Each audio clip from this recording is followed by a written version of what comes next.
फिर आज की क्लास का टॉपिक क्या है? आज हम लोग पढ़ने वाले हैं कि राजकोषीय नीति क्या होती है, फिजिकल पॉलिसी क्या होता है। देखो, इस टर्म को आप लोग बहुत बार सुनते होंगे कि सर फिजिकल पॉलिसी ऐसी है, सरकार की राजकोषीय नीति थोड़ी सी गड़बड़ हो रही है। होती क्या है राजकोषीय नीति? मैं बहुत सिंपल अर्थों में आपको समझाता हूं, ठीक है? चलो समझो भाई। देखो, मान के चलो कि 5 लोगों का एक परिवार है, ठीक है? मैं बहुत सिंपल एग्जांपल दे रहा हूं। मान के चलो क्या है भाई कि 5 लोगों का एक यहां पर आपका ये कुल परिवार है। इस फैमिली की कुछ इनकम होगी, इस फैमिली की क्या होगी, कुछ आय होगी। और चूंकि भाई एक फैमिली है तो कहीं ना कहीं अपने उपभोग पर, कहीं ना कहीं अपने कंजम्पशन पर कुछ पैसे खर्च कर रही होगी, ठीक है? तो इसका कुछ व्यय होगा। अब बात समझिएगा, फैमिली करती क्या है हमेशा? फैमिली हमेशा अपने पूरे बजट की प्लानिंग करती है भाई, कि ऐसा ना हो जाए कि पैसा जो आ रहा है वो कम रहे और जो खर्चा हो रहा है वो ज्यादा रहे। हाँ समझिएगा। अगर समझो, मैं आपको बहुत सिंपल सा एग्जांपल देता हूं। मानो किसी फैमिली की इनकम है 5,000 रुपए और वो एक महीने में 6,000 रुपए खर्चा कर रहा है, तो उसको हम लोग क्या कहते हैं कि भाई इस फैमिली को घाटे में है। ये फैमिली डेफिसिट कंडीशन में, घाटे की कंडीशन में है। और फैमिली जब अपना बजट बनाती तो करती क्या है, पूरे अपने इनकम और पूरे अपने एक्सपेंडिचर को, आय और व्यय को कैलकुलेट करती है। यही काम होता है फिजिकल पॉलिसी के अंतर्गत। ध्यान से समझिएगा, राजकोषीय नीति क्या है, फिजिकल पॉलिसी क्या है। तो गवर्नमेंट, उस फैमिली की जगह पर आप मान लो पूरा एक देश, और उस देश का कौन नेतृत्व कर रहा है, तो गवर्नमेंट, ठीक है? तो गवर्नमेंट अपने पूरे एक्सपेंडिचर का और अपने पूरे रेवेन्यू का, अपने पूरे राजस्व को नियंत्रित करती है फिजिकल पॉलिसी के माध्यम से। क्यों करती है? क्योंकि हमको अपने इकोनॉमी को कंट्रोल में रखना है। ऐसा ना हो कि इन्फ्लेशन बहुत तेजी से बढ़ जाए, ऐसा ना हो कि इकोनॉमिक ग्रोथ बहुत स्लो हो जाए। तो इसी बात को मेंटेन करने के लिए सरकार अपने एक्सपेंडिचर और रेवेन्यू को काउंट करती है। ये काम किसका होता है? जैसे आपने देखा था क्या कि मॉनेटरी पॉलिसी का काम होता है, मॉनेटरी पॉलिसी कमिटी का। तो फिजिकल पॉलिसी किसकी जिम्मेदारी है? ये है आपकी मिनिस्ट्री ऑफ फाइनेंस की, जो वित्त मंत्रालय होता है, उसकी रिस्पॉन्सिबिलिटी होती है फिजिकल पॉलिसी को बनाना। ध्यान दीजिएगा, आपके 2012 के पेपर में एग्जैक्टली यही प्रश्न पूछा गया है कि राजकोषीय नीति किसकी जिम्मेदारी होती है, और 4 विकल्प वहां पर दिया था। आरबीआई भी एक विकल्प था। तो बहुत सारे लोग क्या करेंगे, आरबीआई टिक करके आ जाएंगे। नहीं, मिनिस्ट्री ऑफ फाइनेंस, जो वित्त मंत्रालय है, उसकी जिम्मेदारी होती है फिजिकल पॉलिसी को बनाना। हम करते क्या है, हम कैसे बनाते हैं? तो देखो भाई, अच्छा समझने का कुछ प्रयास करिएगा, ठीक है? सरकार एक बजट बनाती है। हम सबने बजट की क्लास ऑलरेडी किया हुआ है। मैंने स्टेट बजट को और यूनियन बजट को, दोनों को बहुत ही अच्छे फॉर्मेट में आपकी क्लास में कराया हुआ है, यूट्यूब पे कराया हुआ है, ठीक है? उसकी लिंक मैं आप लोगों को शेयर कर दूंगा। बट बात को समझना, कोई भी जो सरकार है, कोई भी जो गवर्नमेंट है, वो पैसे प्राप्त कहां से कर रही है? बहुत सिंपल आपको ऑप्शन दे रहा हूं, बहुत सिंपल तरीका समझा रहा हूं। भाई गवर्नमेंट क्या करती है? गवर्नमेंट हम पर लगाती है बहुत सारे टैक्स। एक इनकम का एक बहुत इंपॉर्टेंट पार्ट है टैक्स, ठीक है? तो भाई कर लगाया, उस कर को हम कहां पर मेंटेन करते हैं? तो आप देखो, जब भी बजट आता है तो सरकार अपने बजट में क्या बताती है कि भाई टैक्स स्लैब को हमने कम कर दिया है, टैक्स स्लैब को हमने ज्यादा कर दिया है, हमने जीएसटी इसको बढ़ा करके यहां कर दिया, हमने टैक्स जो था 10% का लोगों पर, उसको हमने बढ़ा के 12% कर दिया है। ये क्या है? तो मतलब टैक्स जो सरकार का इनकम है वो बजट में मेंशन किया जा रहा है। और हम लोग बजट का, अगर मैं कॉन्स्टिट्यूशन पॉइंट ऑफ व्यू से बात करूं, संवैधानिक संदर्भ में बात करूं, तो उसको हम लोग कहते हैं एनुअल फाइनेंशियल स्टेटमेंट। ध्यान दीजिएगा, संविधान में कहीं पर भी बजट शब्द का उल्लेख नहीं किया गया है। कौन सा शब्द वहां पर लिखा गया है? वहां पर लिखा गया वार्षिक वित्तीय विवरण, एनुअल फाइनेंशियल स्टेटमेंट। चलो यहां पर आप लोगों के लिए एक प्रश्न है, एक आपका होमवर्क है। होमवर्क क्या है? जल्दी से आप सभी उस आर्टिकल को कमेंट करके बताओ, उस अनुच्छेद को कमेंट करके बताओ जिस अनुच्छेद के अंतर्गत वार्षिक वित्तीय विवरण का जिक्र किया गया है। ठीक है, ये काम आप लोग कर लोगे। बहुत इंपॉर्टेंट काम है, बहुत बेसिक काम है। ध्यान से समझना, अभी तक हमने पढ़ा क्या? अगर मैं पिछली क्लास को और आज की अभी तक की क्लास को एक साथ मिक्स करूं तो हमने 2 इंपॉर्टेंट टॉपिक कवर किया। क्या? कि मॉनेटरी पॉलिसी क्या होता है और फिजिकल पॉलिसी क्या होता है। मॉनेटरी पॉलिसी क्या है? देखो, ये दोनों चीजें क्या है, मैंने आपको लेक्चर नंबर 1 के अंतर्गत एक बहुत बेसिक बात समझाई थी। मैंने क्या कहा था कि जो पूरा इकोनॉमिक्स का एरिया होता है उसको हम लोग 2 पार्ट में डिवाइड करते हैं, माइक्रो एंड मैक्रो। ये बात याद है आप लोगों को? माइक्रो इकोनॉमिक्स और मैक्रो इकोनॉमिक्स, ठीक है? तो फिजिकल पॉलिसी और मॉनेटरी पॉलिसी ये मैक्रो इकोनॉमिक्स का दायरा है, ये मैक्रो इकोनॉमिक्स का एरिया है। हम मॉनेटरी पॉलिसी के अंतर्गत क्या करते हैं, तो जो सेंट्रल बैंक होता है वो धन आपूर्ति, मनी की सप्लाई और इसके साथ साथ इंटरेस्ट रेट, आपको याद होगा CRR, SLR, bank rate, repo rate, reverse repo rate, हम क्या कर रहे हैं, इसको प्रभावित करने का प्रयास कर रहे हैं। किसके अंतर्गत, मॉनेटरी पॉलिसी के अंतर्गत। कौन कर रहा है, तो सेंट्रल बैंक कर रही है, आरबीआई हमारे यहां पर कर रही है। और अगर मैं बहुत स्पेशली एग्जैक्टली पॉइंट बताऊं तो मॉनेटरी पॉलिसी कमेटी यहां पर आपकी रिस्पॉन्सिबल होती है। ठीक है, अच्छा भाई, करती क्या है, तो मनी की सप्लाई को और इंटरेस्ट रेट को प्रभावित करती है। हमने कल आपको समझाया था कि इसके दो टूल्स होते हैं, ट्रेडिशनल और आपके कुछ नॉन ट्रेडिशनल टूल्स। ठीक है, ट्रेडिशनल टूल्स में हमने आपको समझाया था कि क्वालिटेटिव और क्वांटिटेटिव दो प्रकार के टूल्स होते हैं, मात्रात्मक और गुणात्मक दो प्रकार के टूल्स होते हैं। मात्रात्मक में मैंने आपको ये सारे एग्जांपल्स बताए थे, गुणात्मक में मैंने कहा था कि भाई आरबीआई क्या कहती है, वो कैरेट और स्टिक की पॉलिसी फॉलो करती है। पहले कहती है भाई कि यार तुम्हारी जिम्मेदारी है, तुम्हारा नैतिक काम है, जो मैं पॉलिसी बना रहा हूं उस पॉलिसी को फॉलो कर लो। बैंकों को एक सजेशन देती है, बैंक नहीं सुनता है, फिर कहती है अच्छा भाई अब हो गया, अब मैं स्टिक लेकर के आऊंगी। मैं डायरेक्ट एक्शन प्लान आपको बता रही हूँ कि आपको ये काम करना ही है, नहीं करोगे मैं आपके ऊपर फाइन लगाऊंगा। ठीक है, तो ये ट्रेडिशनल टूल्स के पार्ट हो गए। नॉन ट्रेडिशनल टूल्स क्या होता है, मैंने आपको बहुत सिंपल समझाया था कि डीमोनेटाइजेशन, विमुद्रीकरण, ये क्या है, ये नॉन ट्रेडिशनल टूल्स का एक पार्ट होता है। ठीक है, तो ये मॉनेटरी पॉलिसी समझ में आ गया। फिजिकल पॉलिसी समझो क्या होता है। देखो, फिजिकल पॉलिसी भी एक मैक्रो इकोनॉमिक पॉलिसी होती है जिसके अंतर्गत गवर्नमेंट के द्वारा, गवर्नमेंट से मेरा मतलब क्या है, मिनिस्ट्री ऑफ फाइनेंस की मैं बात कर रहा हूं, वित्त मंत्रालय की बात कर रहा हूं, इसके द्वारा देश की अर्थव्यवस्था की निगरानी की जाती है। जो कर की दरें होती हैं, मैंने क्यों कर की दर के ऊपर बहुत फोकस किया है, क्योंकि मैंने आपको समझाया कि जो सरकार की आय होती है, जो सरकार का इनकम होता है, उसका एक बेहद इंपॉर्टेंट पार्ट होता है क्या, टैक्स। ठीक है, तो जो टैक्स रेट में चेंजेस होते हैं वो फिजिकल पॉलिसी का पार्ट होते हैं। और ये कहां पर होते हैं, तो सामान्य तौर पर ये आपको बजट में देखने को मिलता है। क्लियर है, आगे बढ़ा जाए। देखो भाई, अब हम लोग फिजिकल पॉलिसी को मेंटेन कैसे करते हैं, क्योंकि फिजिकल पॉलिसी में हम लोग इनकम और एक्सपेंडिचर दोनों चीजों को मेंटेन कर रहे हैं। तो इनकम मतलब कराधान, जो टैक्स का कॉन्सेप्ट हो गया। हम भाई अब मानो हमारे पास इनकम कम है, एक्सपेंडिचर ज्यादा, तो हम क्या करेंगे, हम उधार लेंगे। ठीक है, तो उधार भी आपका फिजिकल पॉलिसी के अंतर्गत आता है। जो हम गवर्नमेंट एक्सपेंडिचर करते, पब्लिक एक्सपेंडिचर करते, सार्वजनिक व्यय करते हैं, वो भी आपका फिजिकल पॉलिसी का एक पार्ट होता है। तो ये बात बहुत क्लियरली समझिएगा कि फिजिकल पॉलिसी क्या है, मॉनेटरी पॉलिसी क्या है, और दोनों को किस प्रकार से हम लोग डिफरेंशिएट करते हैं। इतनी बात समझ में आ गई। अब चलो एक क्वेश्चन सॉल्व करते हैं। यहां पर बहुत शानदार प्रश्न, इस प्रश्न को देखना। 2006 में आयोग ने आपसे ये प्रश्न पूछा था। मतलब आयोग के कुछ ही ऐसे प्रश्न होते हैं ना जिनको हम लोग बहुत स्मार्ट कैटेगरी में शामिल कर सकते हैं। ये प्रश्न उनमें से एक है नेचर बहुत बेसिक, लेकिन क्वेश्चन बहुत इंपॉर्टेंट है, ध्यान समझना। क्वेश्चन क्या कह रहा है कि इंडिया गवर्नमेंट की, गवर्नमेंट ऑफ इंडिया की जो फिजिकल पॉलिसी है, फिजिकल पॉलिसी का निम्न में से कौन एक उद्देश्य नहीं है, कौन एक टारगेट नहीं, कौन एक एम नहीं है। ऑप्शन क्या दिया गया है, पूर्ण रोजगार, मूल्य स्थिरता, अंतर्राज्यीय व्यापार का नियमन, मतलब जो इंटर स्टेट ट्रेड हो रहा है उसका रेगुलेशन, और अगला कह रहा है आपसे धन और आय का, मनी मतलब वेल्थ का और इनकम का न्यायोजित वितरण।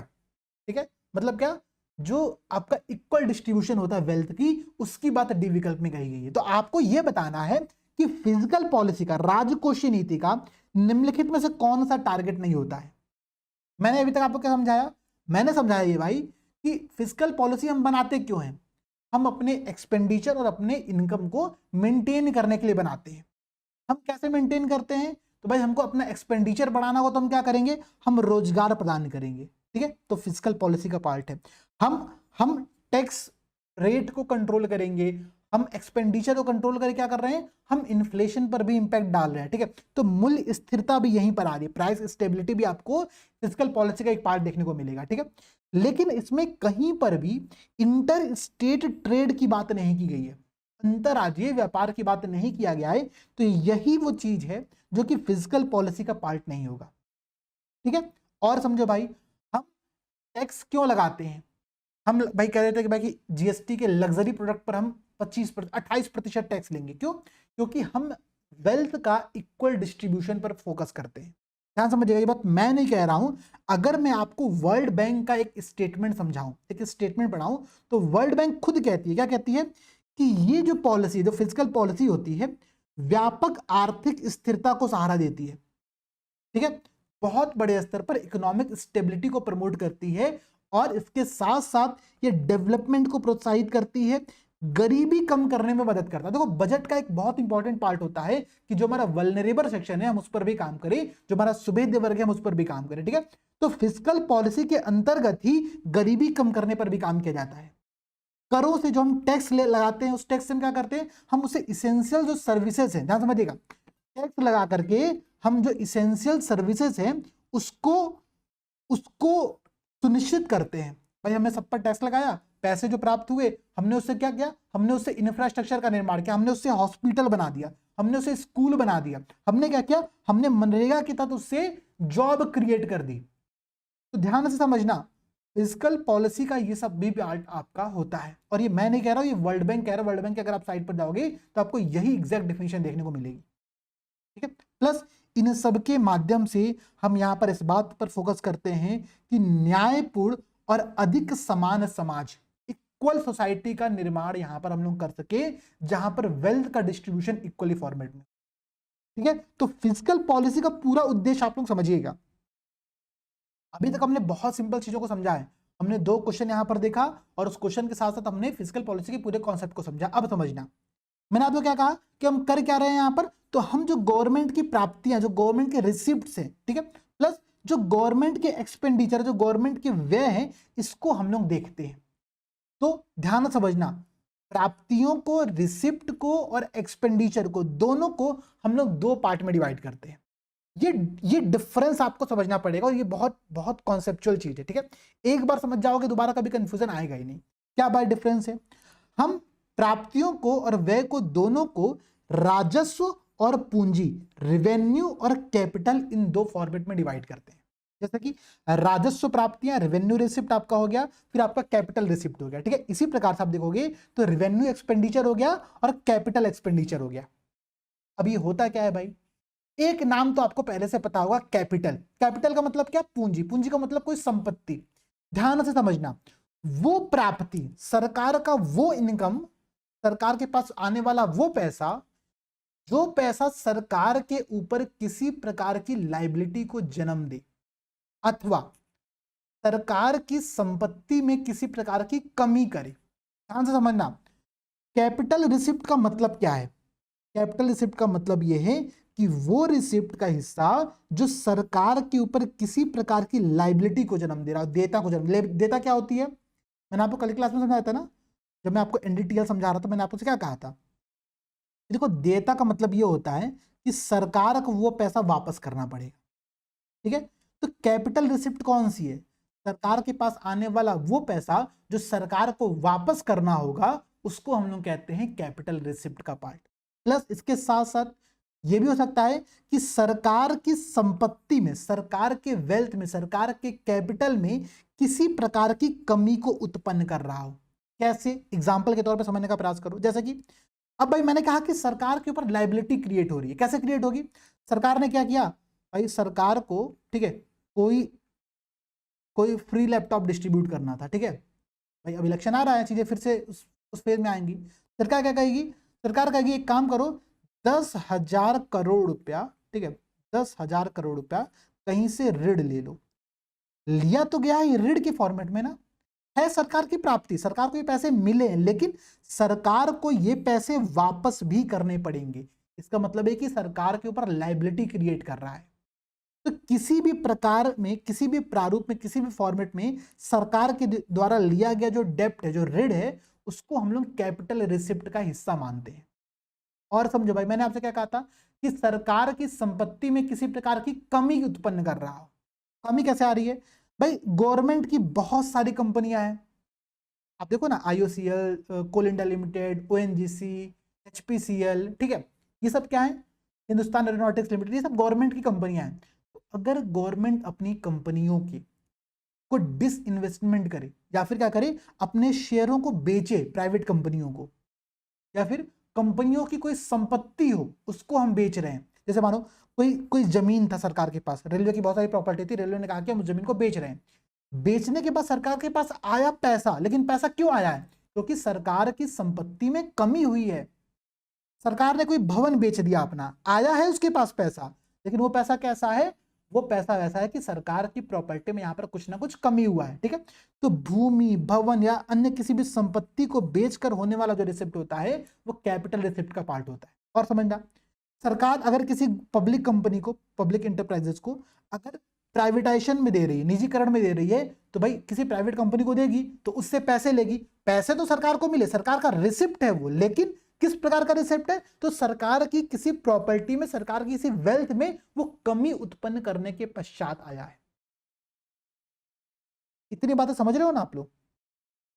और कुछ समझो, जैसे कि भाई ऐसा तो है ना कि गवर्नमेंट केवल लोन लेती है, हो सकता हो कि हमने क्या हुआ हो, हमने, मैं आपको एग्जांपल के तौर पर दे रहा हूं इसको, मतलब एग्जांपल के तौर पर समझिएगा। मानिए हमने श्रीलंका को, ठीक है, हमने श्रीलंका को 10,000 करोड़ रुपया उधार दिया है, ठीक है, मान के चलो एक एग्जांपल के तौर पर, ठीक है। हम उधार दे रहे हैं तो हमको यहां से इंटरेस्ट भी तो मिल रहा है। बात को समझना, यहां पर इस डिफरेंस को समझना बहुत जरूरी है कि किसी दिए गए लोन पर जब हमको इंटरेस्ट की प्राप्ति होती है, हमको ब्याज की प्राप्ति होती है, तो ये जो ब्याज है, क्या इस ब्याज को लेने से हमारा जो मूलधन था, हमारा जो प्रिंसिपल अमाउंट था वो कम हुआ? तो नहीं, प्रिंसिपल अमाउंट उतना का उतना है, हमने केवल इंटरेस्ट लिया है। तो जो इंटरेस्ट होता है ना, वो आपका, ध्यान समझना, वो आपका क्या होता है, कैपिटल रिसिप्ट का पार्ट नहीं होता है। लेकिन अगर हमको मूलधन की वापसी हो रही है, अगर हमको कोई श्रीलंका के ये 10,000 करोड़ रुपए हमको वापस करेगा, तो हमारी लाइबिलिटी यहां पर क्या हो रही है, मतलब कम हो, मतलब जो हमने पैसा दिया, तो जो हमारी वेल्थ थी वो वेल्थ हमारी कम हो गई, हमारी एसेट यहां पर कम हो चुकी है। डिफरेंस को समझ रहे हो? ध्यान समझना, फिर समझा रहा हूं। किसी भी प्रकार के दिए गए लोन में जब इंटरेस्ट की प्राप्ति होती है, ठीक है, जब ब्याज की प्राप्ति होती है, तो वो आपका रेवेन्यू रिसिप्ट का पार्ट होता है। लेकिन अगर प्रिंसिपल अमाउंट की प्राप्ति हो रही है, तो वो आपका कैपिटल रिसिप्ट का पार्ट होता है, ठीक है। तो कैपिटल रिसिप्ट क्या होती है, समझ गए? सरकार पर किसी प्रकार की लाइबिलिटी को क्रिएट कर रहा होगा या सरकार के वेल्थ में किसी प्रकार की कमी को उत्पन्न कर रहा होगा, ये है कैपिटल रिसिप्ट। मैंने आपको बहुत सारे एग्जांपल यहां पर समझा दिया। अब समझो रेवेन्यू रिसिप्ट क्या होता है।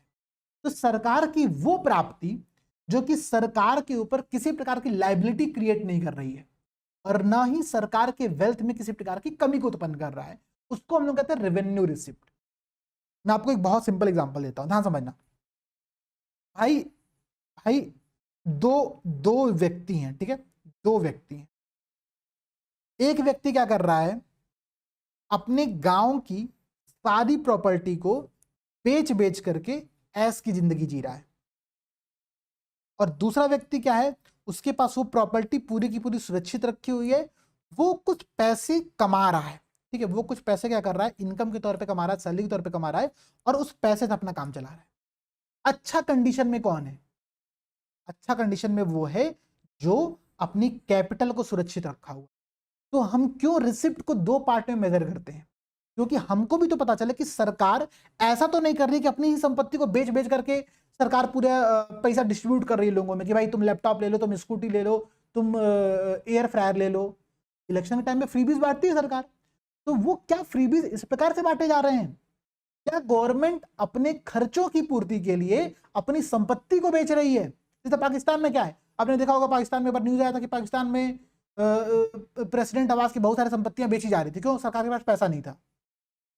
तो किस कंडीशन में हम पैसे को पा रहे हैं, इस बात को मेजर करने के लिए हमने क्या किया, हमने रेवेन्यू रिसिप्ट और कैपिटल रिसिप्ट की दो कैटेगरी बनाई। रेवेन्यू रिसिप्ट का एग्जांपल देखो आप लोग, यहां पर किसी प्रकार की लायबिलिटी क्रिएट नहीं होगी। जैसे कि हम समझो हमको टैक्स मिला सरकार को, तो क्या टैक्स मिला है जो सरकार को टैक्स कल को वापस करना है? नहीं करना है। सरकार ने वो कर अपने इनकम के तौर पर लिया है। सरकार आपसे, आपका कान मरोड़ करके आपसे डायरेक्ट टैक्सेस लेती है, आयकर लेती है, इनकम टैक्स लेती है, आपसे जीएसटी ले रही है, अप्रत्यक्ष कर ले रही है, इनडायरेक्ट टैक्सेस ले रही है, तो सरकार वापस थोड़ी कर रही है। तो कर जो सरकार को टैक्स मिला वो रेवेन्यू रिसिप्ट का पार्ट है, क्योंकि वो किसी प्रकार की लायबिलिटी क्रिएट नहीं किया है, उसको हमको वापस नहीं करना है। अच्छा भाई, सरकार क्या करती है?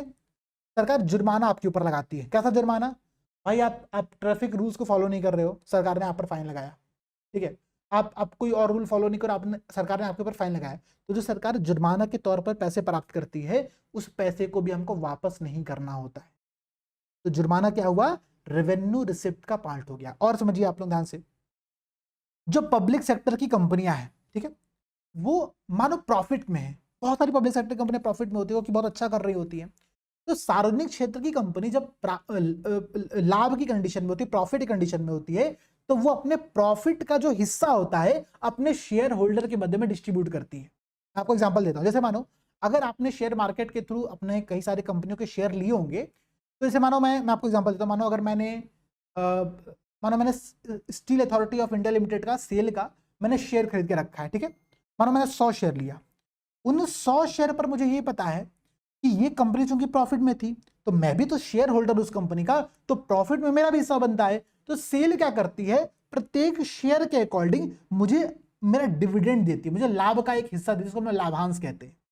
तो जो पब्लिक सेक्टर की कंपनियां होती है ना, चूंकि वो गवर्नमेंट के अंतर्गत कंपनियां हैं, गवर्नमेंट के द्वारा ओन्ड कंपनियां हैं, तो वो गवर्नमेंट को अपने लाभ का एक हिस्सा देती हैं। वो हिस्सा सरकार को वापस नहीं करना होता है, ना ही वो जो पैसा प्राप्त किया गया वो किसी कंपनी को बेच करके प्राप्त किया गया, नहीं, वो प्रॉफिट का हिस्सा है, लाभांश है हमारा। तो ये क्या हुआ, ये रेवेन्यू रिसिप्ट का आपका एग्जाम्पल होता है, ठीक है, ये रेवेन्यू रिसिप्ट का एग्जाम्पल होता है। अच्छा भाई और समझो, सरकार जो लोन दे रही है, मैंने आपको समझाया था ना कि देखो इंटरेस्ट वाला कॉन्सेप्ट क्या होता है। मैंने कहा भाई हमने क्या किया, ए ने बी को लोन दिया, ठीक है। अब ये जो बी है, बी जो इंटरेस्ट पेमेंट कर रहा है, ये इंटरेस्ट क्या है, ये रेवेन्यू का पार्ट है, ठीक है, ध्यान समझना। ये जो है अब यहां पर देखो, दिए गए ऋण पर जो ब्याज की प्राप्ति है वो रेवेन्यू रिसिप्ट का पार्ट होती है। वहीं पर अगर वो बी वाला व्यक्ति इस पूरे प्रिंसिपल अमाउंट को ही वापस कर दे, मूलधन को ही वापस कर दे, तो ये आपका कैपिटल रिसिप्ट का पार्ट होगा।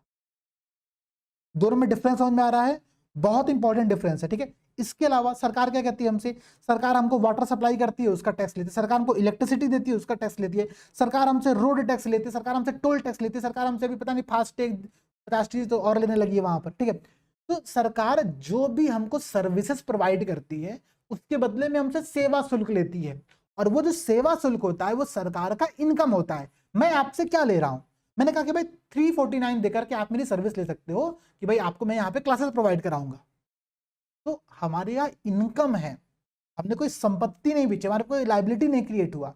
तो रेवेन्यू और कैपिटल के इस डिफरेंस को समझना, मैंने इतना डिटेल में क्यों पढ़ाया, आपके एग्जाम में प्रश्न पूछेगा कि निम्नलिखित में से कौन सा कैपिटल रिसिप्ट का पार्ट है, कौन सा पूंजी प्राप्ति का हिस्सा है, आपको वहां पर टिक करना रहेगा, ठीक है। याद करने की आवश्यकता नहीं है, लॉजिक से सोचो, बहुत अच्छे से आपको चीजें समझ में आएंगी। इतनी बातें समझ में आ गया। सेम काम हम लोग करते हैं एक्सपेंडिचर के पॉइंट ऑफ व्यू से, खर्च के पॉइंट ऑफ व्यू से, ठीक है। मैंने आपको क्या कहा कि भाई अगर कोई सरकार कैपिटल एक्सपेंडिचर में ज्यादा पैसा खर्चा कर रही है, अच्छी बात है, बढ़िया बात है, क्यों, क्योंकि कैपिटल एक्सपेंडिचर का मतलब क्या है, सरकार का वह खर्चा जिससे किसी संपत्ति का निर्माण हो। और एग्जांपल मैं आपको देता हूं कि भाई सरकार क्या कर रही है, सरकार इंफ्रास्ट्रक्चर बनवा रही है, सरकार रोड बनवा रही है, सरकार डैम बनवा रही है, सरकार पुल बनवा रही है, सरकार पावर प्लांट लगा रही है, सरकार पोर्ट बनवा रही है, सरकार एयरपोर्ट बनवा रही है। ये सब क्या है, ये सब इंफ्रास्ट्रक्चर है। तो सरकार ने यहां पर जो पैसा खर्चा किया है वो इंफ्रास्ट्रक्चर के निर्माण में किया है। Capital expenditure is a good expenditure. जैसे कि भाई आपने क्या किया, मानो समझो आप एक व्यक्ति थे, ठीक है, आपकी इनकम थी 1 लाख रुपए, ठीक है, आपने इस 1 लाख रुपए में से 50,000 रुपए का क्या किया, अपना घर बनवा लिया, तो आपने कैपिटल एक्सपेंडिचर पे खर्च किया। वहीं पर एक दूसरा व्यक्ति क्या था, दूसरे व्यक्ति ने इस 50,000 रुपए का प्रयोग कहां पर किया, उसने खर्चा किया कहां पर, उसने खर्चा किया सिंगापुर घूमने में। ध्यान समझना, मैं बहुत मतलब क्लियर डिफरेंस आपको समझाना चाह रहा हूं।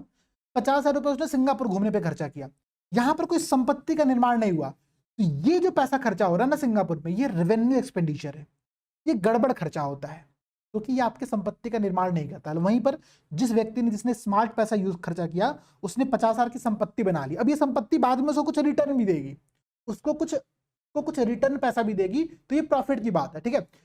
तो अगर सरकार रेवेन्यू एक्सपेंडिचर ज्यादा कर रही है तो वहां पर समस्या की बात होती है, उसी बात को समझने का प्रयास करिए, ठीक है। जैसे कि रेवेन्यू एक्सपेंडिचर मतलब क्या, सरकार के वो व्यय जिनसे किसी भी प्रकार की संपत्ति का निर्माण नहीं होता है, और ये व्यय, ये एक्सपेंडिचर मुख्य तौर पर कंजम्पशन के पॉइंट ऑफ व्यू से किया जाता है। हमने क्या किया, हमने 50,000 का पिज्जा खा लिया, हमने उपभोग कर लिया उस पैसे का, तो वो गड़बड़ खर्चा है, ठीक है। ये बात आप लोग समझ रहे हो?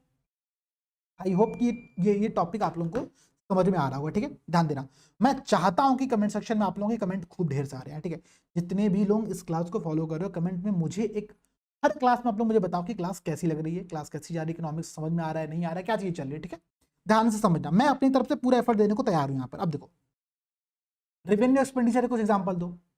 देखो, हमको यहाँ पर बस एक बात ध्यान ये रखनी है, जैसे कि सरकार, जो सेंट्रल गवर्नमेंट जो स्टेट गवर्नमेंट को अनुदान देती है, ग्रांट देती है, ये ग्रांट रेवेन्यू एक्सपेंडिचर के अंतर्गत दर्ज किया जाता है। ठीक है, बात समझ रहे हो आप लोग? सेंट्रल गवर्नमेंट स्टेट गवर्नमेंट को जो ग्रांट देती है वो रेवेन्यू एक्सपेंडिचर के अंतर्गत दर्ज किया जाता है। ठीक है, प्लस मैंने आपको क्या समझाया, मानो गवर्नमेंट है, ठीक है, गवर्नमेंट है, गवर्नमेंट ने क्या किया, गवर्नमेंट ने किसी से लोन लिया हुआ था, मानो फलाना ए व्यक्ति से गवर्नमेंट ने लोन लिया था, अब गवर्नमेंट उसको इंटरेस्ट पे कर रही है। ये जो ब्याज का भुगतान है ना, ये जो ब्याज का भुगतान है, ये क्या होगा, ये आपका रेवेन्यू एक्सपेंडिचर का पार्ट होगा। वहीं पर गवर्नमेंट जब अपना पूरा का पूरा लोन चुका देगी तो क्या होगा, ये कैपिटल एक्सपेंडिचर का पार्ट होगा। ठीक है, तो रेवेन्यू एक्सपेंडिचर, कैपिटल एक्सपेंडिचर, सामान्य तौर पर ये रेड वाले कॉन्सेप्ट में, डेप्थ वाले कॉन्सेप्ट में आप लोग कंफ्यूज होते हैं, तो उसी को मैं बार बार समझा रहा हूं। प्लस अब समझना भाई, सरकार जितनी वेलफेयर स्कीम पे खर्चा करे, सरकार पीएम गरीब कल्याण अन्न योजना के तहत पैसे बांट रही है, क्या है भाई, ये आपका रेवेन्यू एक्सपेंडिचर है। ठीक है, प्लस और समझना भाई, सरकार जो सब्सिडी दे रही है, ठीक है, एलपीजी पर सब्सिडी दे रही है सरकार, किताबों पर सब्सिडी दे रही है सरकार, खाने पर सब्सिडी दे रही है, ये क्या है, ये आपका रेवेन्यू एक्सपेंडिचर का पार्ट है। प्लस सरकारी कर्मचारियों की, ठीक है, आप लोग जब सरकारी कर्मचारी बन जाओगे तो आपको जो सैलरी मिलेगा, आपको जो पेंशन मिलेगा, ये सब क्या है, ये रेवेन्यू एक्सपेंडिचर का पार्ट है।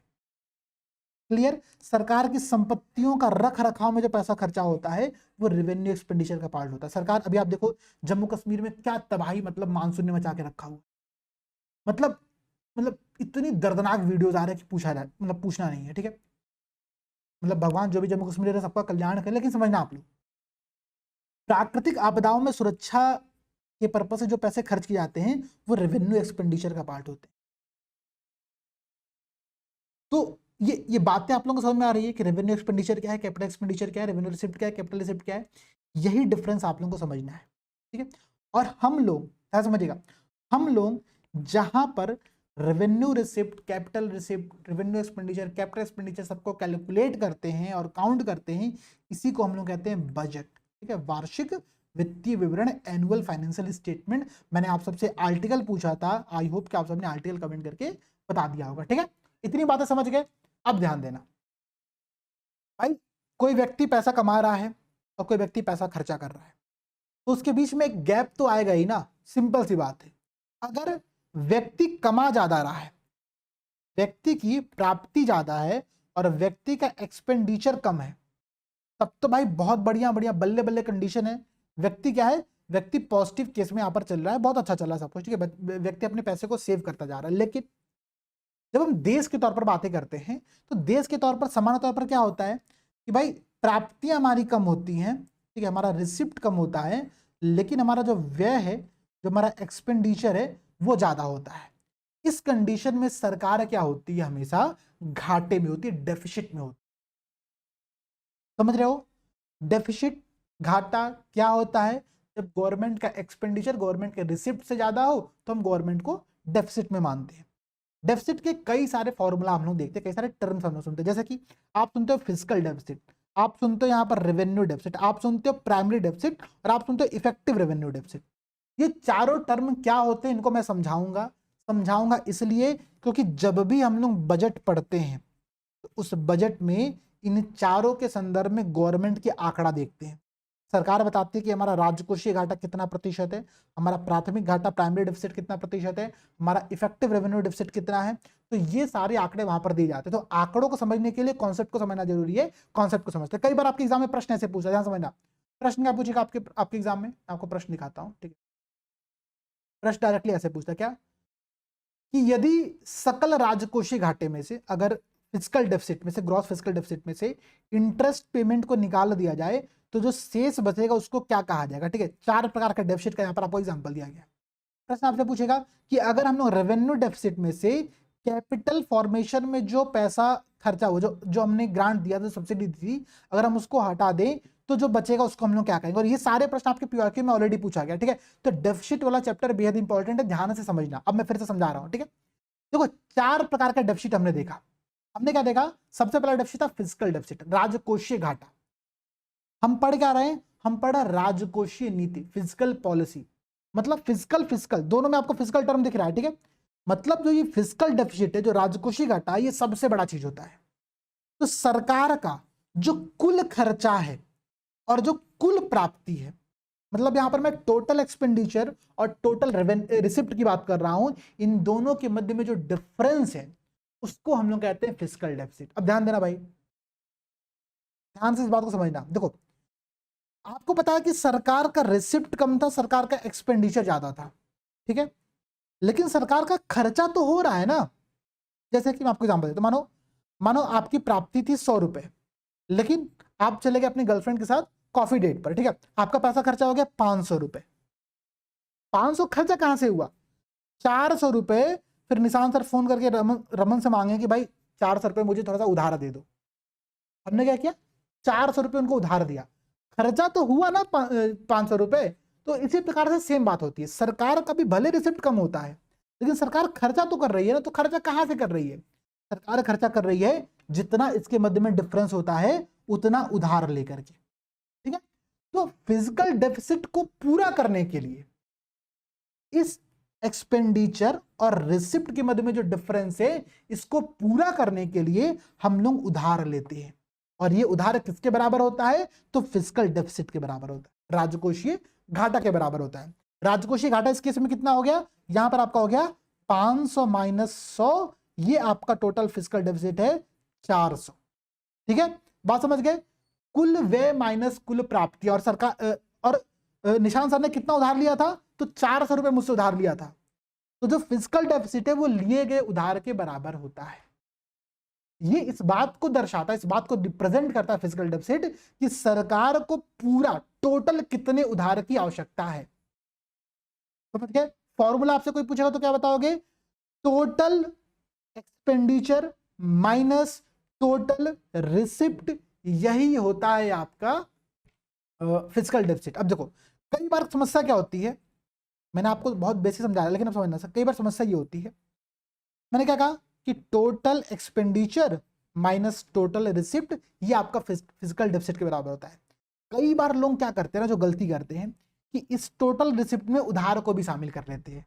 ध्यान समझना, जो उधार हम ले रहे हैं वो हम फिजिकल डेफिसिट को पूरा करने के लिए तो ले रहे हैं, तो रिसिप्ट में उधार को मत शामिल करो। अगर आप शामिल कर रहे हो तो फॉर्मूला क्या बन जाएगा, फॉर्मूला आपका ऐसे बन जाएगा, ठीक है, माइनस टोटल रिसिप्ट, ठीक है, टोटल रिसिप्ट, इसमें से जो हमने पैसा उधार दिया था उसको माइनस कर देंगे, तो फॉर्मूला आपका ये बन जाता है, ठीक है। बात समझ रहे हो, सामान्य तौर पर फॉर्मूला क्या होना चाहिए था, होना चाहिए था कि total expenditure minus total receipt. लेकिन कई बार रिसिप्ट के अंतर्गत हम लोग उधार को ऑलरेडी जोड़ चुके होते हैं, तो उसको आपको यहां से उधार को माइनस करना है, ठीक है। ये बात समझ गया, फॉर्मूला दो प्रकार से देके आपको कंफ्यूज कर सकता है, और मैंने दोनों बातें आपको समझाई। याद नहीं करना है, फॉर्मूला याद नहीं करना है, समझना है, समझने पर फोकस करो। मैं गारंटी लेता हूं मैं समझा दूंगा आपको सब कुछ, ठीक है। अब देखो भाई अगला टॉपिक समझो, अगला है रेवेन्यू डेफिसिट, ठीक है। रेवेन्यू डेफिसिट नाम से स्पष्ट है, हमने क्या पढ़ा था अभी, हमने पढ़ा था कि जो सरकार की रिसिप्ट होती है वो रेवेन्यू और कैपिटल फॉर्मेट में होती है, सरकार का जो एक्सपेंडिचर होता है वो रेवेन्यू और कैपिटल फॉर्मेट में होता है। तो revenue expenditure minus revenue receipt जो होता है उसको हम लोग कहते हैं रेवेन्यू डेफिसिट। सिंपल सी बात है, राजस्व व्यय माइनस राजस्व प्राप्ति आपका रेवेन्यू डेफिसिट कहलाती है।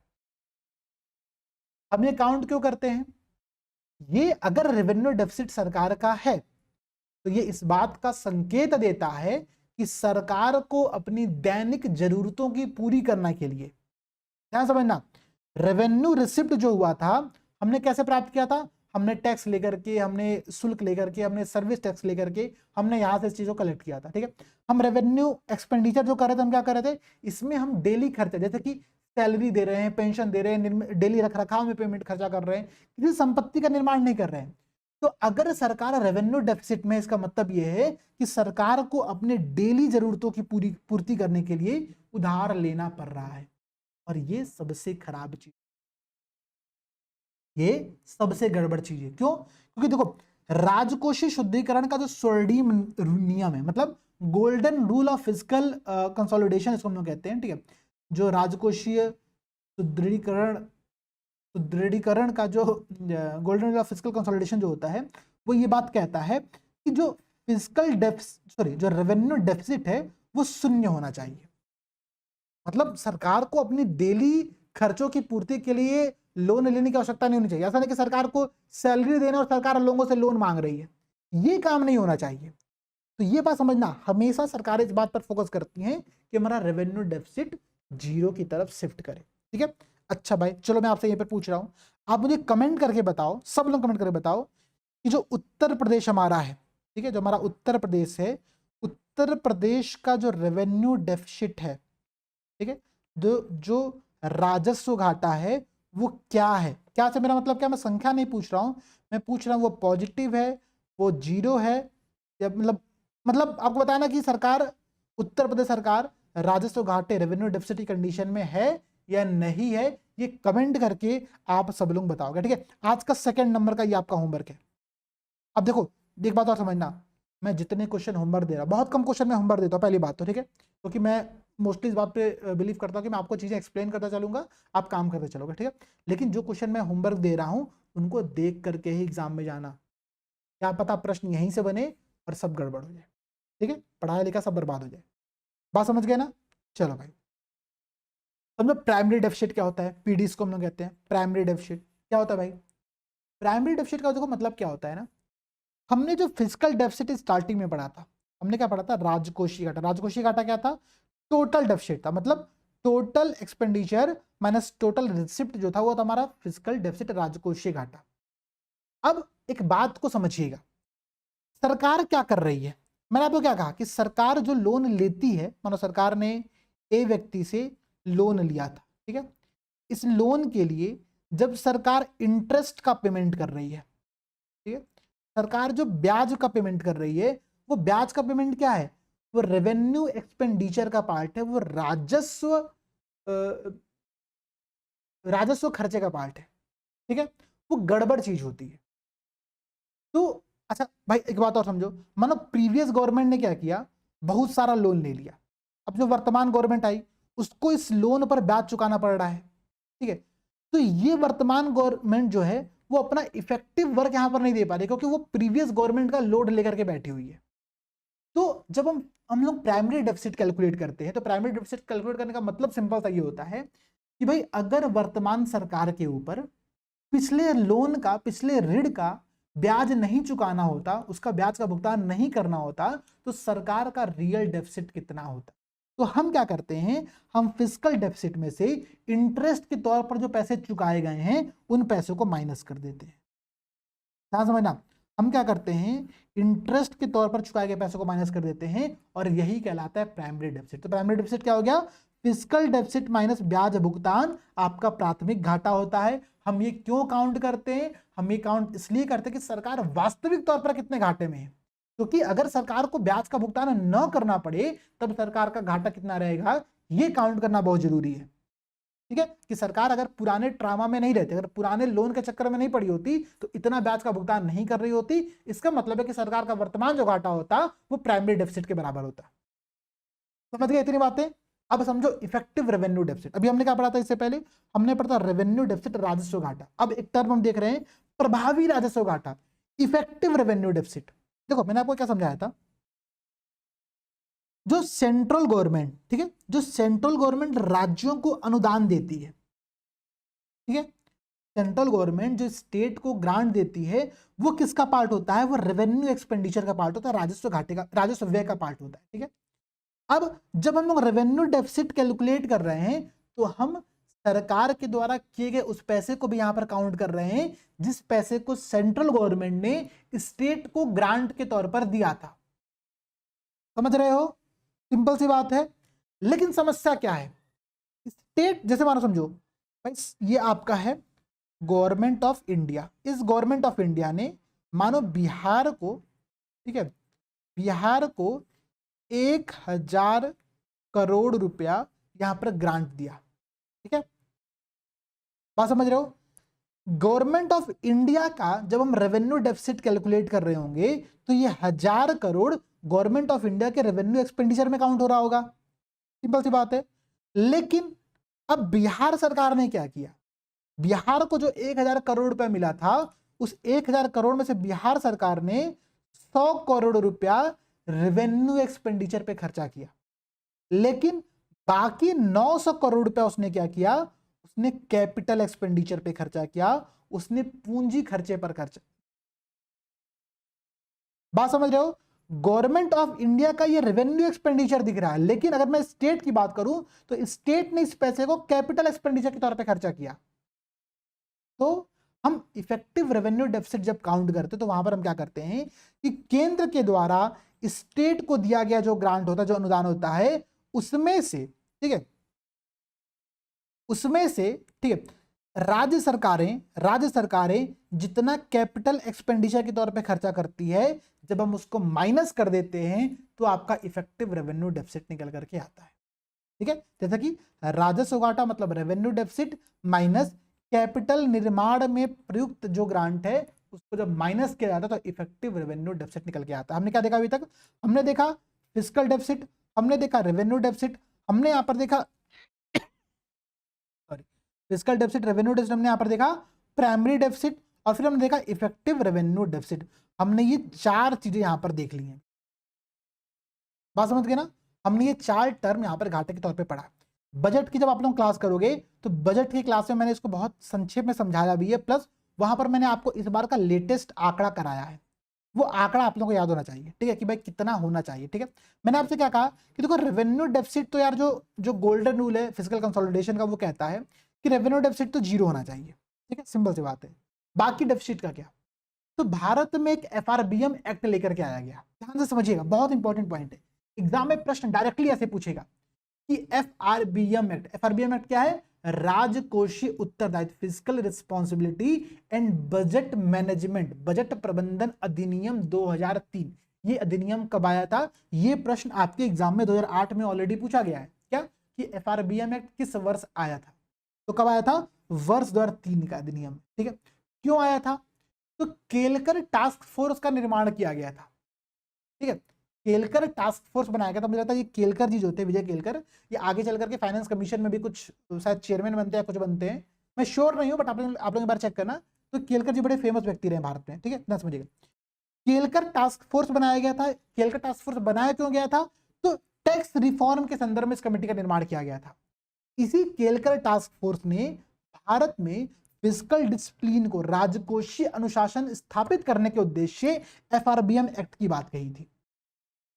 कब आया, वर्ष 2003 में। कौन सा टास्क फोर्स था, तो केलकर टास्क फोर्स था। केलकर टास्क फोर्स क्यों बनाया गया था, टैक्स रिफॉर्म के संदर्भ में बनाया गया था। तो ये 3 पॉइंट तो यहां पर ये याद करो। अब आगे देखो भाई, एफआरबीएम एक्ट कहता क्या है, वो कहता है कि यार जो फिस्कल डेफिसिट है ना, उसका हमको एक लिमिट तय करना पड़ेगा। ऐसा नहीं कि सरकारें केवल उधार ले लेकर के जो है खर्चा करती चले और बहुत अच्छी बात नहीं, हमको यहां पर एक लिमिट तय करनी पड़ेगी और वो लिमिट समझना जरूरी है। तो एफआरबीएम एक्ट क्या कहता है, कहता है कि जो फिस्कल डेफिसिट है वो जीडीपी का 3% तक होना चाहिए। ये अच्छी बात है, इसको आप मेंटेन करके रखो कि 3% से अधिक हमारा फिस्कल डेफिसिट न जाए, ठीक है। अब चलो भाई, जल्दी से आप लोग सेंट्रल गवर्नमेंट का प्रेजेंट टाइम में जो बजट अभी लेटेस्ट 2025-26 का आया था, उसको हम देख करके बताना कि फिस्कल डेफिसिट भारत सरकार का कितना प्रतिशत है, ठीक है, कितना प्रतिशत है। 3% तो होना चाहिए, मैं बता रहा हूं आप लोगों को, ठीक है कितना प्रतिशत, ये एक बार आप लोग चेक करके कमेंट सेक्शन में बताओ, ठीक है। चलो भाई, और कुछ अब टेक्निकल टर्म को यहाँ पर समझते हैं जो कि आपके एग्जाम में कई बार पूछा था, जैसे कि एक लेटेस्ट में टर्म आया फिस्कल स्लीपेज, राजकोषीय विचलन। विचलन क्या है, फिसल जाना, स्लीपेज, स्लिप कर जा रही है, कहां से, तो अपने पाथ से, अपने टारगेट पाथ से हम थोड़ा स्लिप कर रहे हैं। कौन स्लिप कर रहा है, फिस्कल पॉलिसी, राजकोषीय विचलन है ना, तो फिस्कल स्लिपेज यहां पर हो रहा है। तो एक ऐसी कंडीशन होती है जब गवर्नमेंट का जो रियल राजकोषीय परफॉर्मेंस होता है, फिस्कल परफॉर्मेंस होता है, वो टारगेटेड जो हमारा फिस्कल लक्ष्य होता है उससे भटक जाता है। ये कब होता है, जब बजटीय घाटा बहुत ज्यादा होता है, सरकार बहुत ज्यादा लोन ले चुकी होती है, तो ऐसे कंडीशन में फिजिकल स्लिपेज देखने को मिलता है। और इसके कुछ बेसिक कारण हो सकते हैं, जैसे कि चुनाव आने के समय सरकार ने क्या करती है कि जितना कृषि ऋण था सब माफ कर दिया। भाई कृषि ऋण माफ करने से थोड़ी होगा, इस पैसे का भुगतान किसी को तो करना पड़ेगा। कौन करेगा? सरकार करती है, तो सरकार घाटे में जाती है। अब ये मत कहना सर कि कृषि ऋण माफ कर दिया तो आपको बुरा लग रहा है और विजय माल्या और मोदी जी लेकर नीरव मोदी लेकर भाग गए तो आपको अच्छा लग रहा है।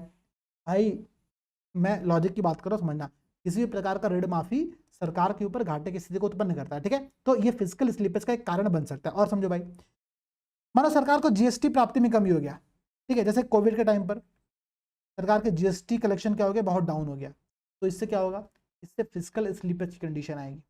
या फिर जो क्रूड ऑयल होता है उसकी कीमत अचानक से बहुत तेजी से बढ़ गई, और इस बढ़ी हुई कीमत को मैनेज करने के लिए सरकार ने क्या किया, सरकार ने जीएसटी में छूट दे दी, ठीक है। अब जीएसटी में छूट दिया, जीएसटी कम प्राप्त हो रहा है, तो सरकार फिर से घाटे में जा रही है।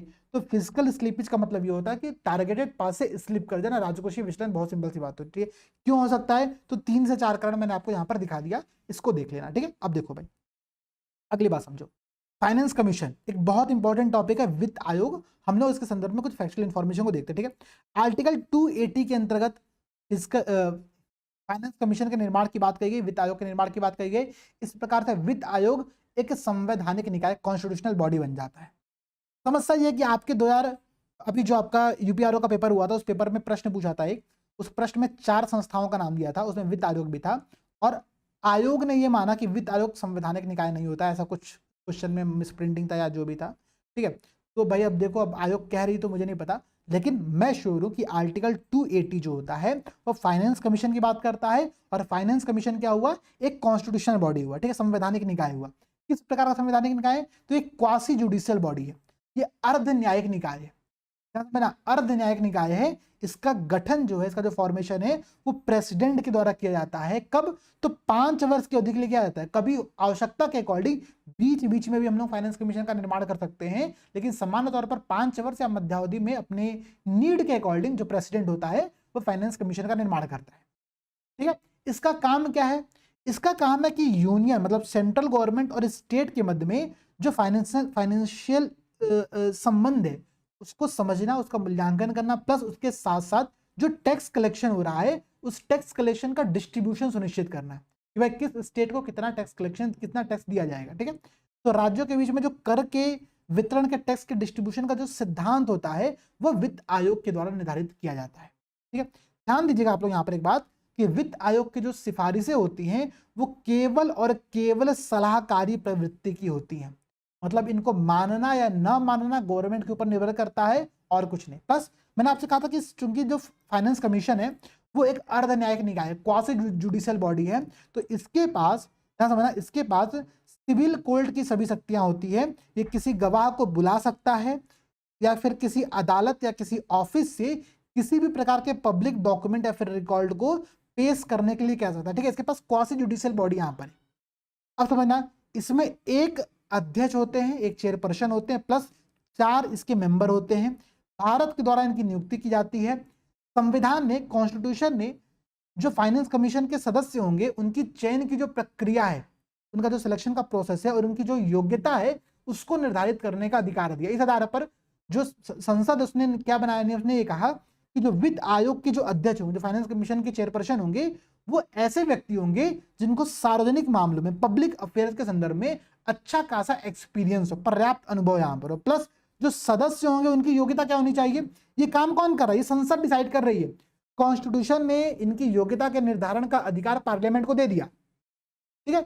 पार्लियामेंट बता दिया भाई कि जो अध्यक्ष होने चाहिए वो सार्वजनिक मामलों का अनुभव उनके पास होना चाहिए, प्लस जो मेंबर होने चाहिए उनके पास 4 योग्यताएं होनी चाहिए। कौन सी योग्यताएं भाई? वो हाई कोर्ट के या तो न्यायाधीश हो या इस पद के लिए योग्य व्यक्ति हो, ऐसा व्यक्ति जो भारत के फाइनेंस और भारत के अकाउंटिंग संदर्भ में विशेष ज्ञान रखता हो। ऐसा नहीं है किसी को भी उठा के फलाना व्यक्ति को वित्त आयोग का हम सदस्य बना देंगे, नहीं, उसके पास कुछ योग्यताएं होनी चाहिए। प्लस और क्या योग्यता होनी चाहिए भाई? एडमिनिस्ट्रेशन के साथ साथ वित्तीय मतलब फाइनेंशियल और इकोनॉमिक मामलों में उसके पास व्यापक ज्ञान हो, एक्सपीरियंस हो, अनुभव हो, प्लस अर्थशास्त्र का ज्ञाता हो। ऐसे कुछ योग्यताएं पार्लियामेंट के द्वारा तय की गई हैं फाइनेंस कमीशन के सदस्यों और अध्यक्ष के संदर्भ में। ठीक है, अब यहां पर कुछ बातें और समझो। 2021 में आपसे प्रश्न पूछा गया था कि भारत के वित्त आयोग, जो पहला वित्त आयोग था, उसके अध्यक्ष कौन थे। ठीक है, अब यार ये याद तो करना पड़ेगा। 2021 में पूछा गया, 2025 में क्यों नहीं पूछ सकता, 2024 में क्यों नहीं पूछ सकता है? तो पूछ सकता है। प्रश्न क्या पूछेगा कि भाई भारत के पहले वित्त आयोग के अध्यक्ष कौन है? तो केसी नियोगी जी हैं, याद रखो आप लोग। इसके बाद ठीक है, इसके बाद अब सारे याद तो रख नहीं सकते, तो याद करो ये कि प्रेजेंट टाइम में 16वां फाइनेंस कमीशन बना है। कब बना? 31 दिसंबर 2023। डेट इंपॉर्टेंट इसलिए कि आपके एग्जाम में डेट पूछ चुका है। ठीक है, 31 दिसंबर 2023 को फाइनेंस कमीशन का निर्माण किया गया। अध्यक्ष कौन थे? अरविंद पनगड़िया जी। ठीक, अरविंद पनगड़िया जी। अरविंद पनगड़िया जी के संदर्भ में मुझे कुछ न्यूज़ ध्यान में आ रही है, अगर आप 1 मिनट समय दो तो मैं एक बार देखता हूँ। अगर मैं श्योर हूँ तो मैंने एक न्यूज़ देखा था रिसेंट में। अब बस 1 मिनट का समय देना।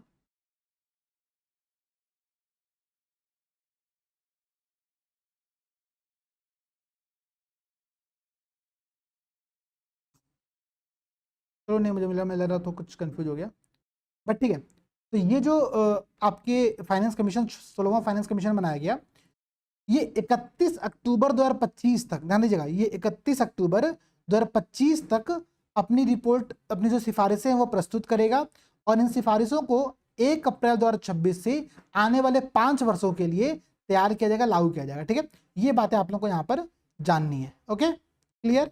अच्छा भाई, चलो और देखो भाई, अब हमने एक बात आपको समझाया कि देखो यार, सरकार क्या करती है ना, सरकार टैक्स के फॉर्मेट में रिसिप्ट लेती है, प्राप्तियां प्राप्त करती है। सरकार का इनकम जो है टैक्स का एक बहुत बड़ा हिस्सा होता है उसमें। टैक्स 2 प्रकार के होते हैं, आपको पता होगा। एक हमने उसको कहते हैं डायरेक्ट टैक्सेस, प्रत्यक्ष कर। दूसरा आपका होता है इनडायरेक्ट टैक्सेस, तो हम कहते हैं अप्रत्यक्ष कर। डायरेक्ट और इनडायरेक्ट का मतलब क्या है? डायरेक्ट मतलब आपका ऐसे नाक पकड़ लेना, इनडायरेक्ट का मतलब घूम करके नाक पकड़ना। पकड़ा आपका ही नाक रहा है, लेकिन वो घूम करके पकड़ा रहा है, जैसा कि एग्जाम्पल के तौर पर समझिएगा। डायरेक्ट टैक्स मतलब कि सरकार आपसे डायरेक्टली टैक्स ले रही है, इनकम टैक्स ले रही है। हम एक कंपनी है, हम रजिस्टर्ड कंपनी है, तो हमसे सरकार क्या कर रही है? कॉर्पोरेट टैक्स ले रही है, डायरेक्टली हमसे कॉर्पोरेट टैक्स ले रही है। ठीक है, तो इनकम टैक्स, कॉर्पोरेट टैक्स किस चीज का एग्जाम्पल है? जिस व्यक्ति के ऊपर इसका भार पड़ रहा है, इसका लोड पड़ रहा है, वही व्यक्ति इसका भुगतान कर रहा है। ध्यान से बात को बहुत क्लियरली समझना। इनकम टैक्स अगर मैं पे कर रहा हूं, तो इनकम टैक्स का लोड किसके ऊपर पड़ा? मेरे ऊपर पड़ा। लेकिन अब चीजों को समझो भाई, इनडायरेक्ट टैक्स क्या है? जीएसटी। ठीक है, इनडायरेक्ट टैक्स का एक सबसे सिंपल एग्जांपल है। भारत में जितने भी लगभग मैक्सिमम बहुत सारे इनडायरेक्ट टैक्सेस थे, उनको मर्ज करके हमने जीएसटी का निर्माण किया। वन नेशन वन टैक्स का हमने कॉन्सेप्ट यहाँ पर लेकर के आया। ठीक है, 101वां संविधान संशोधन अधिनियम था, जिसके अंतर्गत जीएसटी कॉन्सेप्ट को लेकर के आया गया। ये कैसे इनडायरेक्ट टैक्सेस है, समझिएगा आप लोग इस बात को। भाई अगर हम पार्ले जी का बिस्कुट खाने जा रहे हैं, ठीक है, पार्ले जी का बिस्कुट खाने जा रहे हैं, उस बिस्कुट का दाम है 10 रुपया। अगर हम फाइनल दाम की बात करें 10 रुपया, तो उसमें आपका जीएसटी इंक्लूड है कितना रुपए का? 2 रुपए। इस 2 का भुगतान कौन कर रहा है? सरकार को ये पैसा कौन दे रहा है? पार्ले जी कंपनी दे रही है। लेकिन इसका लोड किसके ऊपर पड़ रहा है? तो जो कंज्यूमर है, जब मैं खरीदने जा रहा हूं पार्ले जी बिस्कुट को, तो 2 रुपए तो फाइनली मैं ही दे रहा हूं ना। जैसे कि आप कोर्स पेमेंट करो, आप कोर्स ज्वाइन करो हमारा, ठीक है, मानो आपने इंटेंसिव रिवीजन मॉड्यूल ज्वाइन किया हमारा, आपने 349 पेमेंट किया। इस 349 में 18%, ध्यान समझना, आपको लगे सर आपकी फीस इतनी महंगी है, मतलब मुझे नहीं लगता कि यार इतनी सस्ती फीस तो कहीं हो ही नहीं सकती है। ठीक है, और जो क्वालिटी हम मेंटेन करने का प्रयास कर रहे हैं, उस क्वालिटी पर तो संभव नहीं है। इसमें भी 18% जो रुपया है, सरकार को जीएसटी के तौर पर दिया जाता है। ठीक है, वो हम अपने पॉकेट से देते हैं। तो हालांकि मैं अपने पॉकेट से भले देता हूं, लेकिन लेते कहां से? हमें आपसे ही तो ले रहे हैं, तो लोड आपके ऊपर पड़ रहा है। पेमेंट कौन कर रहा है? तो कंपनी कर रही है। तो जीएसटी एक प्रकार का इनडायरेक्ट टैक्सेस होता है। तो 2 प्रकार के जो कर होते हैं, जो 2 प्रकार के टैक्स होते हैं, इनका कॉन्सेप्ट पहले आप समझना। ठीक है, समझ गए आप लोग क्या होता है? चलो भाई, अब देखो जीएसटी की अगर हम लोग बात करें, तो 101 अमेंडमेंट जो था कॉन्स्टिट्यूशन का, उसके माध्यम से 2017 में जीएसटी को लागू किया गया। ठीक है, ये क्या है? तो जितने भी अप्रत्यक्ष कर थे, जितने भी इनडायरेक्ट टैक्सेस थे, उनको मर्ज करके हमने इसका निर्माण किया। देखो लगातार 2-3 बार आपके एग्जाम में प्रश्न पूछा गया। 2017 में आपको प्रश्न दिख रहा है, 2021 में दिख रहा है, दोनों में जीएसटी के संदर्भ में आपसे प्रश्न पूछे गए हैं। तो बहुत इंपॉर्टेंट टॉपिक है। इसका स्ट्रक्चर कैसा होता है आपको पता है? कि जो जीएसटी हम पे करते हैं, जैसे समझना, मानो 18% जीएसटी पे किया जा रहा है, तो या तो वो सेंट्रल गवर्नमेंट का जीएसटी हो सकता है, या तो वो स्टेट गवर्नमेंट का जीएसटी हो सकता है, और अगर दोनों के मध्य में ट्रेड हो रहा है, बातचीत हो रही है, एक तरह से दूसरे राज्य में चीजें चल रही हैं, तो वहां पर हम देते हैं IGST, inter government GST payment करते हैं, ठीक है, आईजीएसटी होता है। अब ध्यान समझना, तो सीजीएसटी एसजीएसटी का स्ट्रक्चर यहाँ पर होता है, लेकिन आईजीएसटी का भी पेमेंट होता है जब दो राज्यों के मध्य में कुछ लेन देन हो रहा है, और इसमें आईजीएसटी को जो वसूलने का काम है वो सेंट्रल गवर्नमेंट करती है, और वो फिर स्टेट को डिस्ट्रीब्यूट करती है, ठीक है, उनके अकॉर्डिंग डिस्ट्रीब्यूट करती है। जो जीएसटी है वो एक डेस्टिनेशन बेस्ड कर होता है, गंतव्य आधारित कर होता है, आपूर्ति श्रृंखला का जो गंतव्य स्तर होता है वहां पर इस पर टैक्स लगाया जाता है। कई सारे स्लैब होते हैं, जैसे कि 0%, 5%, 12%, 18% और 28% यहाँ पर आपका जीएसटी का रेट होता है, ठीक है। ये बात आप लोग समझ गए, जीएसटी के संदर्भ में बहुत बेसिक बात आपको समझ में आ गई, ठीक है। अब चलो, अब मैं आपको टैक्स के संदर्भ में कुछ इंपॉर्टेंट टेक्निकल टर्म समझाऊंगा, जिनको समझना बहुत जरूरी है, क्योंकि इनसे बहुत सिंपल टर्म है, लेकिन इनसे एग्जाम में जब प्रश्न पूछता है तो प्रश्न वहां गलत हो जाता है। क्या भाई? एक होता है आपका रिग्रेसिव टैक्स और प्रोग्रेसिव टैक्स। प्रोग्रेसिव मतलब प्रगतिशील कर। प्रोग्रेसिव थॉट क्या होता है? हम कहते हैं ना यार वो बड़े प्रोग्रेसिव सोच के व्यक्ति हैं, प्रगतिशील सोच के व्यक्ति है। कैसे? एग्जाम्पल समझना कि भाई वो व्यक्ति है, उसने अपनी वाइफ को काम करने के छूट दे रखा है, बड़ा प्रोग्रेसिव विचार का व्यक्ति है। ये सोचते हो आप? अरे मालिक, अरे मूर्ख इंसान, आप कौन होते हो किसी को काम करने का छूट देने वाले? ये प्रोग्रेसिव सोच नहीं, ये रिग्रेसिव सोच का एग्जाम्पल होता है। प्रगतिशील कर और प्रतिगामी कर, दो प्रकार के टैक्स का फॉर्मेट हम देखते हैं, सिस्टम होता है ये कि कर प्रणाली कौन सी फॉलो की जा रही है, ठीक है। प्रगतिशील कर में क्या होता है? जैसे जैसे व्यक्ति का इनकम बढ़ रहा है वह व्यक्ति ज्यादा कर का भुगतान करता है।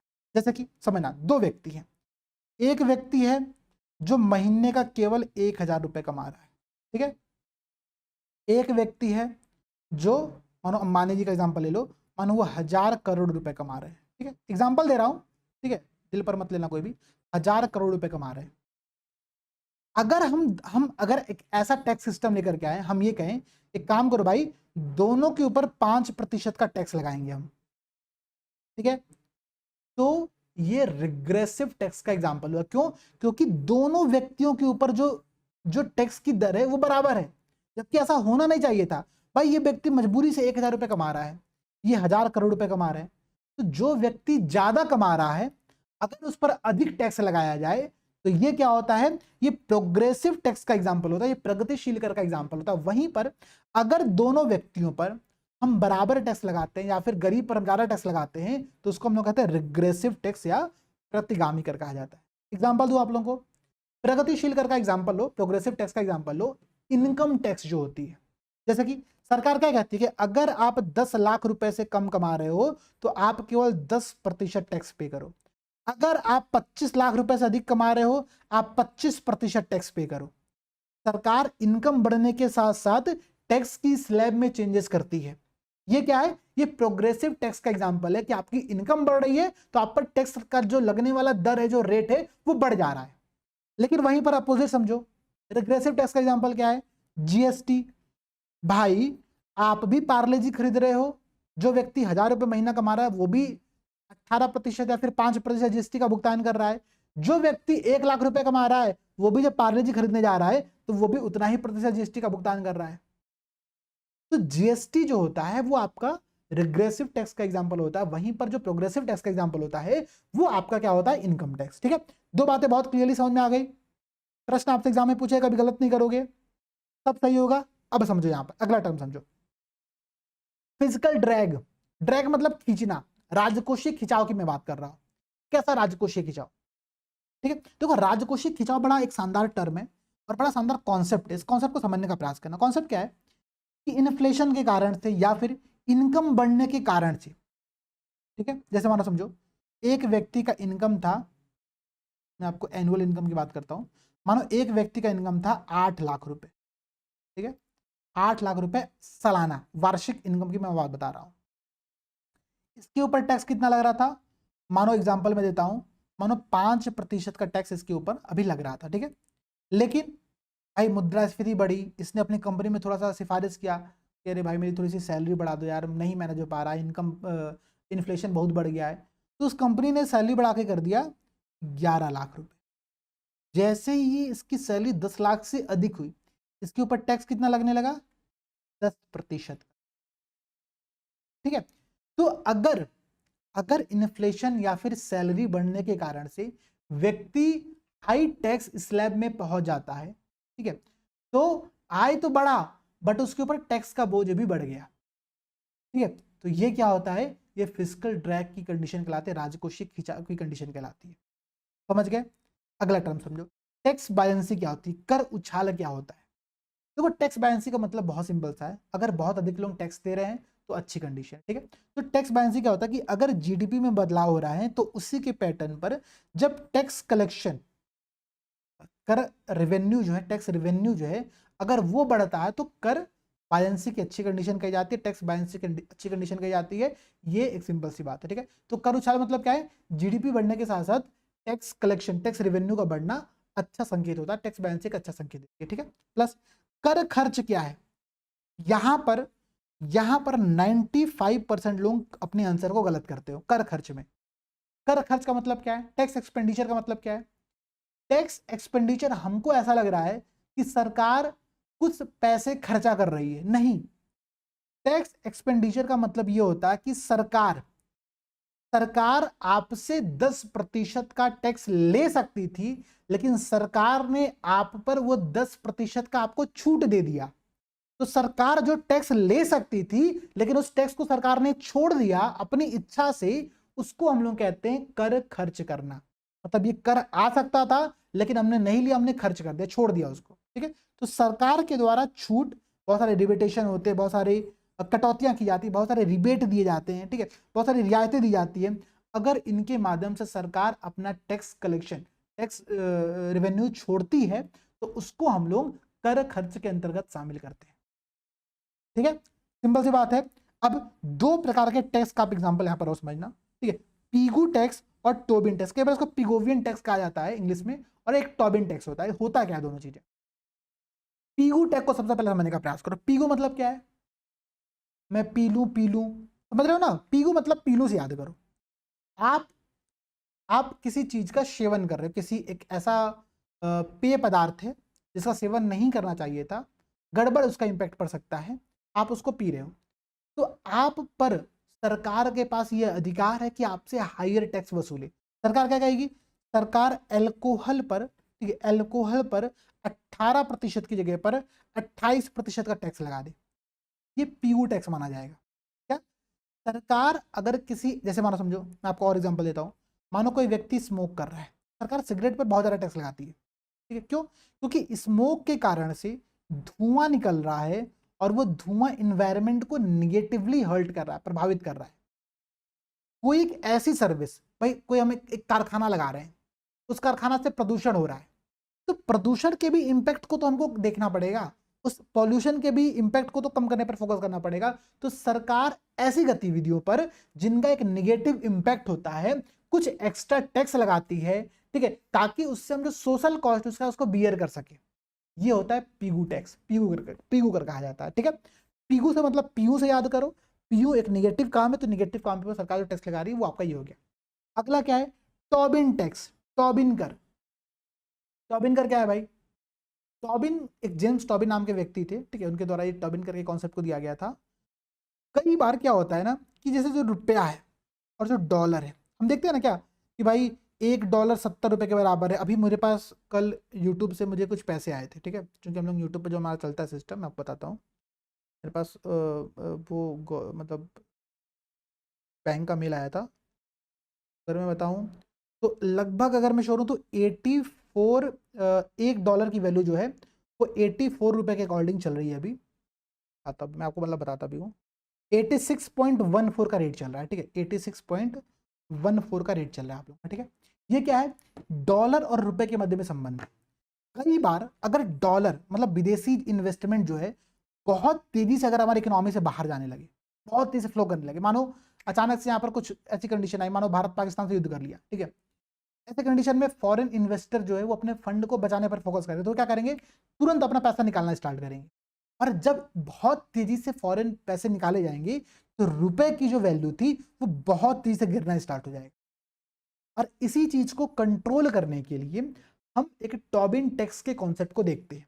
टॉबिन टैक्स का क्या मतलब है? जो विदेशी मुद्रा लेन देन है, जो फॉरेन करेंसी एक्सचेंज होता है, उस पर नियंत्रण स्थापित करने के उद्देश्य टॉबिन टैक्स को लगाया जाता है कि ऐसा ना हो कि अकस्मात अचानक से कोई ऐसा इंसिडेंट और बहुत तेजी से सारे फॉरेन इन्वेस्टर पलायन कर जाए, ठीक है, वो हमारे लिए बहुत घातक कंडीशन है। तो उस चीज को कंट्रोल करने, उस चीज को सुरक्षित करने के लिए टॉबिन टैक्स के कॉन्सेप्ट को गढ़ा गया था। ठीक है, इतनी बातें समझ में आ गया।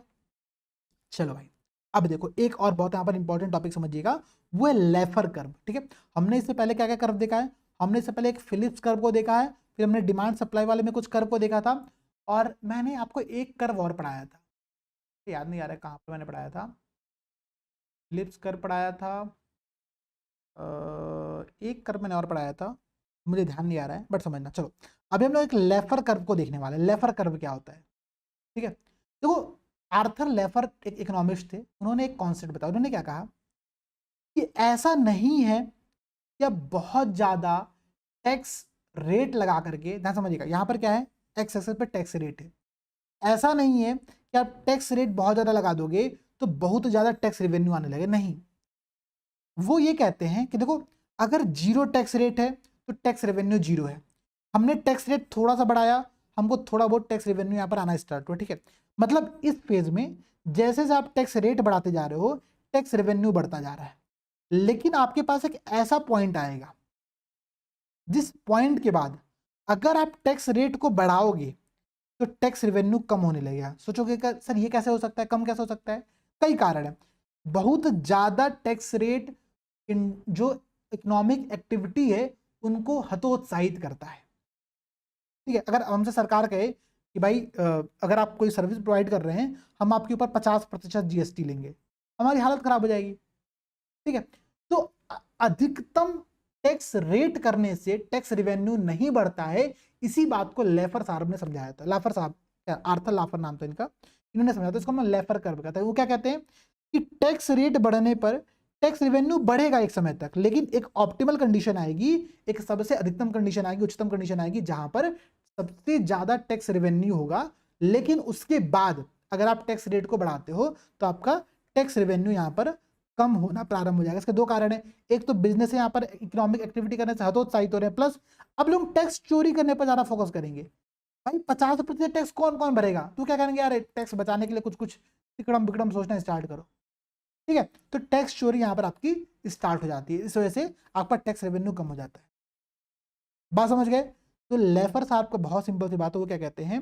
वो कहते हैं कि 0% कर पर राजस्व शून्य होता है, लेकिन जैसे जैसे आप इसको बढ़ाते हो तो राजस्व पहले तो बढ़ता है, एक शिखर पर पहुंचने के बाद फिर घटने लगता है, और यही है लेफर कर्व। ठीक है, ये उल्टे यू आकार का होता है। प्रश्न आपसे एग्जाम में क्या पूछेगा? प्रश्न आपसे एग्जाम में ये पूछेगा, सर 5 मिनट और मैं क्लास में हूँ, बस मैं क्लास में हूँ। ठीक है, देखिए आपसे प्रश्न एग्जाम में ये पूछेगा कि टैक्स जो लेफर कर्व होता है वो किन दो वेरिएबल्स के मध्य में संबंध को दर्शाता है। ठीक है, तो टैक्स रेवेन्यू और टैक्स रेट के मध्य में जो संबंध होता है वो लेफर कर्व के द्वारा दिखाया जाता है। बात समझ गए आप लोग? ठीक है, इंपॉर्टेंट टॉपिक है। मैंने 2-3 क्वेश्चन आप लोगों को यहाँ पर शामिल किया है, 2-3 क्वेश्चन देख लेना। वो डेफिसिट वाला क्वेश्चन है, मुझे पता है क्या है। अच्छा, मैं भी आपको एक बात और समझाऊंगा, एक बात और समझना पड़ेगा। ये क्वेश्चन और देखो। ठीक है, एक्सपेंडिचर टैक्स लगाने का सुझाव भारत में सबसे पहले किसने दिया था? 2010 में ये आपसे प्रश्न पूछा गया था। ये फैक्ट आपको याद करना पड़ेगा, इसका कोई लॉजिक नहीं मेरे पास है।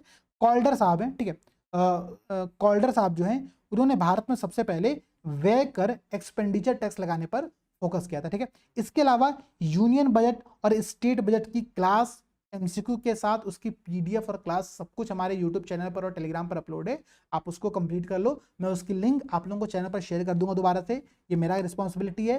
प्लस अब एक बात और समझिए, देखिए मैं जो कंटेंट आप लोगों को मैंने आप लोगों को जो डे 1 पर एक कंटेंट दिया था, ठीक है, वो डे 1 वाला कंटेंट 50 पेज का था। ठीक है, मैं हर क्लास के साथ उस कंटेंट में कुछ ना कुछ एडिशनल पॉइंट्स को ऐड कर रहा हूं। भाई अगर मुझे केवल वो पीडीएफ पढ़ाना होता तो फिर मेरी क्लास का पर्पस क्या होता? आप लोग पीडीएफ पढ़ लेते खुद से। मैं कुछ ना कुछ पॉइंट आपको हर क्लास में ऐड करता चलूंगा। अभी अगले बैच में जब मैं आपको 2 महीने बाद 3 महीने बाद मैं अगला बैच जब पढ़ाऊंगा किसी को, तो मैं वहां पर इस क्लास में कुछ ना कुछ चीजें और ऐड करने वाला हूं। तो मैं अपनी हर क्लास में कुछ कंटेंट ऐड कर रहा हूं। अब चूंकि हम लोग इकोनॉमिक्स के एकदम लास्ट फेज में हैं, इसके बाद हम एक टॉपिक पढ़ेंगे नेशनल इनकम का, तो हमारी कल की क्लास होगी। और उसके बाद आपका जो टॉपिक है बहुत सिंपल है, आपका टॉपिक है वो गरीबी पॉवर्टी वाला टॉपिक है, और एक इंटरनेशनल फाइनेंस बॉडी वाला टॉपिक है, ठीक है। वो बहुत इजी टॉपिक है, नहीं भी पढ़ाऊंगा तो आप लोग पढ़ सकते हो, उसको फैक्चुअल पॉइंट होते हैं। अब अगला टॉपिक जो नेशनल इनकम पढ़ना, वहां पर हम लोग चीजों को समझेंगे, ठीक है।